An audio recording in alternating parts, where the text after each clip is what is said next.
Hey everyone, welcome as we continue our study through the New Testament, looking at the New Testament church. And today we're, just getting into Philippians. We're in Philippians 1, verses 12 through 19 today. And today we're going to be looking at Paul's joy that Christ is being preached. And it's this joy that is being preached no matter his circumstances. And so this is something that we as Christians probably need to learn a little bit from.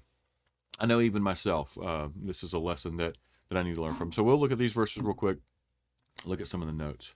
Starting in verse 12, he says, and I want you to know, my dear brothers and sisters, that everything that has happened to me here has happened to spread the good news. For everyone here, including the whole palace guard, knows that I am in chains because of Christ. And because of my imprisonment, most of the believers here have gained confidence and boldly speak God's message without fear. It's true that some are preaching out of jealousy and rivalry, but others preach about Christ with pure motives. They preach because they love me, for they know I have been appointed to defend the good news. Those others do not have pure motives as they preach about Christ. They preach with selfish ambition, not sincerely intending to make my chains more painful to me. But that doesn't matter whether their motives are false or genuine. The message about Christ is being preached either way, so I rejoice. I will continue to rejoice. For I know that as you pray for me and the Spirit of Christ Jesus helps me, this will lead to my deliverance. And so, Paul here, he's rejoicing that his imprisonment, he starts off with this, that his imprisonment had resulted in the spread of the good news. So, Paul, he, no matter his circumstances, he was happy as long as, and thrilled as long as the message was being sent, right? The message was being spread. And so he says, everything that has happened to me, and here, so Paul's referring to his imprisonment about everything that's happened to him here. It's helped spread the good news. And he's like, look, me being in prison has helped spread the good news. So, okay, it's good. We're good here.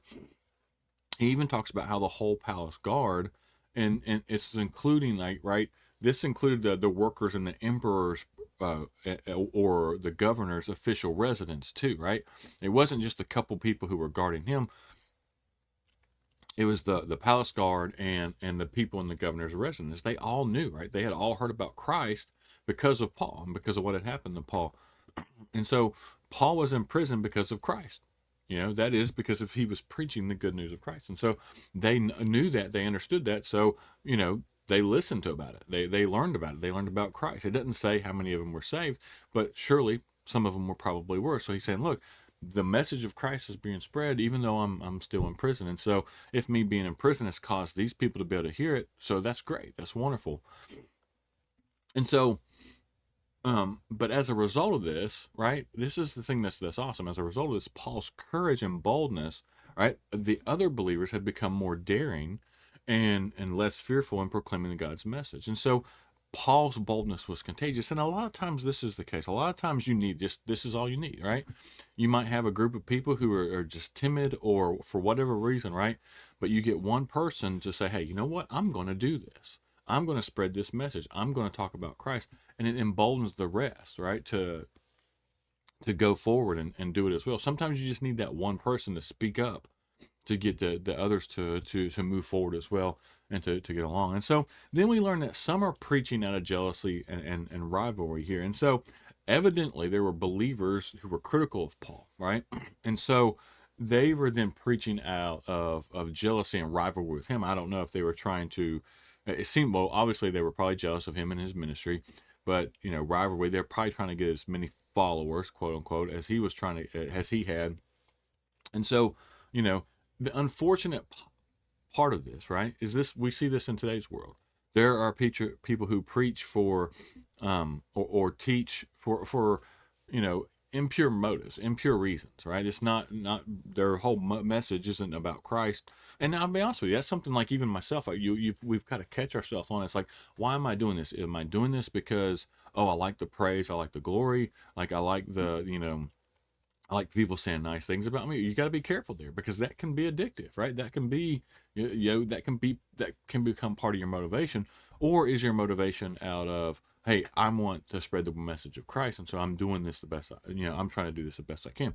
Unfortunately, there are a lot of people out there, right, who their motive behind it is power or control, or they like the praise, right? Or even jealousy, rivalry and jealousy. I've seen that as well. It's like they're jealous of someone, so they're going to try to tear that other person down.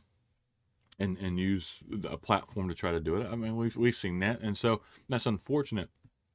But Paul's like, hey, like, that's fine, right? Let them be jealous of me. Let them do this. Look, the message of Christ is being preached, right?